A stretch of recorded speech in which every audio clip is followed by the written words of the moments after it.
Welcome back. In this video, you'll learn how to update your Samsung Galaxy A16. So the first step is to open the Settings app. And in Settings, you then want to scroll down until you see the option Software Update. Tap on it. Then from here, to detect if you have any updates available, tap on Download and Install. And then wait for your phone to see if it has any updates available.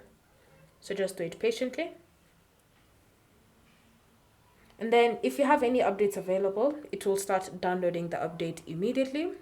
And then once the update has been downloaded, you'll then be prompted to choose whether you want to install the update then, or you can choose to schedule the install. If you're using mobile data and you don't want to finish all your data, you can just tap on pause and then resume download whenever you're connected to a Wi-Fi network.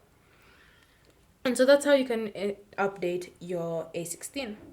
Alternatively, you can always choose to just enable auto download over Wi-Fi, which means that whenever your A16 is connected to a Wi-Fi network, then it will download the update, and then the update will be installed overnight when your phone is plugged in and charging. So it's up to you to choose if you want to enable or disable that option. Thank you for watching. If you have any questions or comments, leave them down below and we'll get back to you.